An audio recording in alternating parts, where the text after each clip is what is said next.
என் வேத புத்தகத்திலே நெடுகவே ஏராளம் தற்பரிசோதனைக்கான பகுதிகள் உண்டு என்று சொன்னேன். அதில் முக்கியமான ஒன்று வெளிப்படுத்தல் புத்தகத்தில் உள்ள 2, 3 அத்தியாயங்கள்.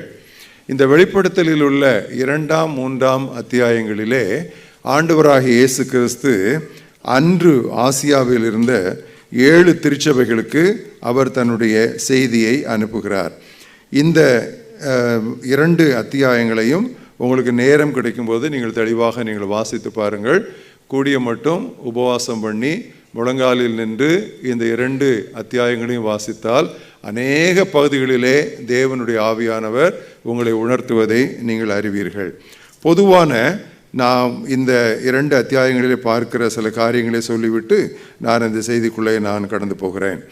நீங்கள் முதலாவது எபேசு சபை என்று இருக்கிறது, கடைசியிலே லவோதிக்கேயா சபை என்று இருக்கிறது. இதிலே பார்த்தால் எபேசு சபைக்கு எழுதும் பொழுது ஆண்டவராகிய இயேசு கிறிஸ்து குத்து விளக்குகளின் நடுவில், அதாவது குத்து விளக்குகள் என்றால் திருச்சபைகள் என்று அங்கேயே நமக்கு வியாக்கியானம் தரப்பட்டிருக்கிறது.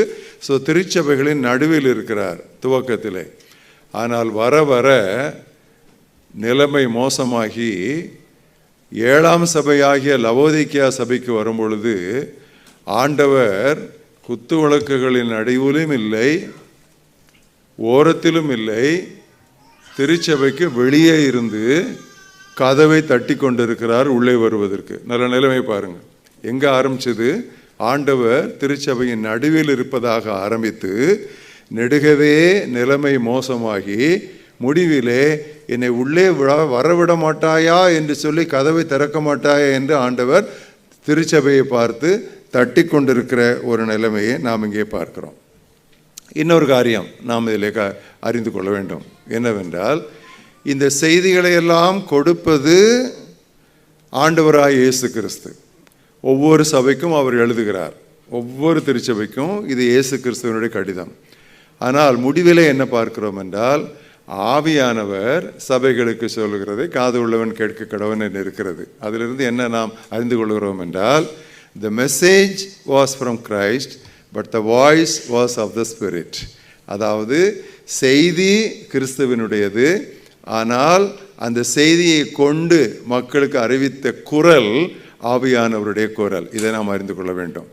இன்னொரு காரியம், ஒவ்வொரு சபைக்கு இது தனிப்பட்ட முறையிலே எழுதப்பட்டாலும் எபேசு சபை, ஸ்மிர்னா சபை, பெர்கோமா சபை, தியதீரா சபை, இப்படி பிலடெல்பியா சபை, லவோதிக்கேயா சபை என்று ஒவ்வொரு சபைக்கும் தனித்தனியாக இந்த செய்திகள் கொடுக்கப்பட்டாலும் நீங்கள் அதை நன்றாக கவனித்தால் அந்த ஒவ்வொரு செய்தியினுடைய முடிவிலும் ஒரு அழகான ஒரு வார்த்தை வரும். என்ன தெரியுமா? ஆவியானவர் சபைகளுக்கு சொல்லுகிறதே என்று வரும். தனித்தனி சபைக்கு எழுதும் பொழுது முடிவிலே ஆவியானவர் சபைகளுக்கு சொல்லுகிறதே என்று வரும். அதிலிருந்து நாம் என்ன அறிகிறோம் என்றால், எபேசு சபைக்கு எழுதப்பட்ட செய்தி எல்லா சபைகளுக்கும் தேவையான செய்தி, பெர்காமோ சபைக்கு எழுதப்பட்ட செய்தியும் எல்லா சபைகளுக்கும் தேவையான ஒரு செய்தி. இது ஒரு முக்கியமான ஒரு கவனத்தில் இருக்க வேண்டிய ஒரு காரியம்.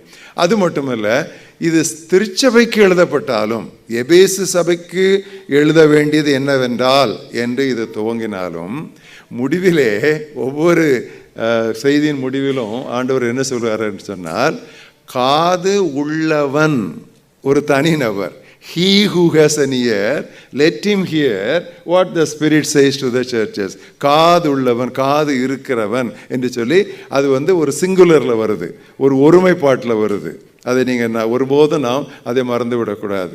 அது மட்டுமல்ல, அதற்கு பிறகு ஜெயம் கொள்ளுகிறவர்கள் என்று வரல, ஜெயம் கொள்ளுகிறவன் எவனோ என்று வருது. அப்போ இதில் என்னன்னு சொன்னால், செய்தியானது திருச்சபைகளுக்கு பொதுவானதாக இருந்தாலும் அதற்கான பிரதிபலிப்பு தனிநபர்களிடமிருந்தே வர வேண்டும். இது ஒரு முக்கியமான சத்தியம். சில வேளைகளில் நம்ம இது சபைக்கு சொல்கிறாரு, இது சபைக்கு மொத்தமாக சொன்னாங்கன்னு நினைக்கிறோம். அப்படி எடுக்கக்கூடாது. எதையுமே முதலாவது நாம் தனிப்பட்ட முறையிலே நமக்கு என்று எடுக்க வேண்டும். இன்னொரு காரியம், இந்த எல்லா கடிதங்களிலும் நீங்கள் பார்க்கிற ஒரு மிகவும் விகற்பமான ஒரு காரியம், ஒவ்வொரு கடிதத்தின் துவக்கத்திலும் ஆண்டவராய் இயேசு கிறிஸ்து நான் அறிந்திருக்கிறேன் என்று துவங்குவார். ஐ நோ, நான் அறிந்திருக்கிறேன் என்று துவங்குவார். அந்த சத்தியத்தை 2ஆம் அத்தியாயம் 23ஆம் வசனத்திலே நீங்கள் பாருங்கள். 2ஆம் அத்தியாயம் 23ஆம் வசனம். அப்பொழுது நானே உள்ளந்திரியங்களையும் இருதயங்களையும் ஆராய்கிறவர் என்று எல்லா சபைகளும் அறிந்து கொள்ளும். பாருங்க, இதான் நான் இன்னைக்கு சொன்னேன். இன்னைக்கு நாம் தற்பரிசோதனைக்குள்ளே போகிறோம்னு சொன்னேன். அதான் அந்த வார்த்தை ரொம்ப கிளியராக இருக்குது. அப்பொழுது நானே உள்ளந்திரியங்களையும் இருதயங்களையும் ஆராய்கிறவர் என்று எல்லா சபைகளும் அறிந்து கொள்ளும் என்று நாம் இங்கே பார்க்கிறோம்.